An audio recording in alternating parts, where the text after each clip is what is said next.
स्वर्ग और नरक। एक बार की बात है, गांव में एक पवित्र व्यक्ति रहता था। वह हमेशा स्वर्ग और नरक के बारे में जानने के लिए उत्सुक रहता था। एक दिन पवित्र व्यक्ति भगवान से मिला। जब वह भगवान से मिला तो उसने पूछा, प्रभु, क्या आप मुझे बता सकते हैं कि स्वर्ग और नरक कैसा है? भगवान मुस्कुराए और उसे दूसरी दुनिया में ले गए। वहाँ वे दो दरवाजे के सामने खड़े थे। भगवान ने उसे जाने के लिए कहा और प्रत्येक दरवाजे के अंदर खुद जाकर देखने के लिए कहा। पवित्र व्यक्ति ने जाकर पहला दरवाज़ा खोला। वहाँ उसने एक बड़ी गोल मेज देखी जिसके चारों ओर लोग बैठे थे।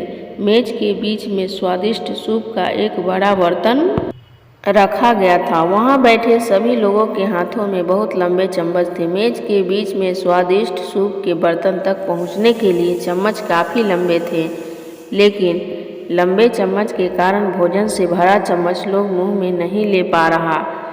लंबे चम्मच की वजह से खाना न खा पाने के कारण वे सभी दुबले पतले और बीमार लग रहे थे। वहाँ के लोग बहुत दुखी थे। वहाँ पीड़ित लोगों के दुख को देखकर पवित्र व्यक्ति कांप उठे।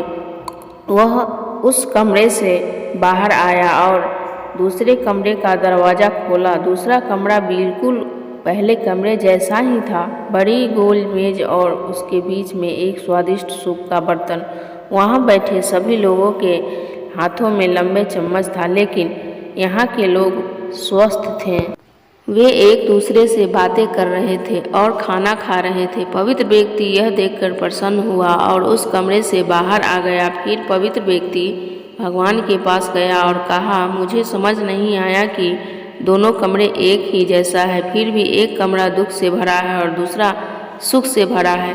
भगवान ने उसे समझाया, आपने देखा कि लंबे चम्मच दूसरे को खिलाने के लिए ठीक ठाक है, लेकिन खुद को खिलाने के लिए ठीक नहीं है। आप जिस कमरे में पहले गए थे वह नरक था। वहाँ के लोग लालची हैं और केवल अपने बारे में सोचते हैं, दूसरे की मदद नहीं करना चाहते हैं, जिसके कारण वे अपना पेट नहीं भर पा रहे हैं और दुख झेल रहे हैं। दूसरा कमरा स्वर्ग था। यह उन लोगों से भरा है जो एक दूसरे की परवाह करते हैं और प्यार करते हैं, एक दूसरे को उन लंबे चम्मच से खिलाते हैं जिससे वे स्वस्थ और सुखी रहते हैं। धन्यवाद।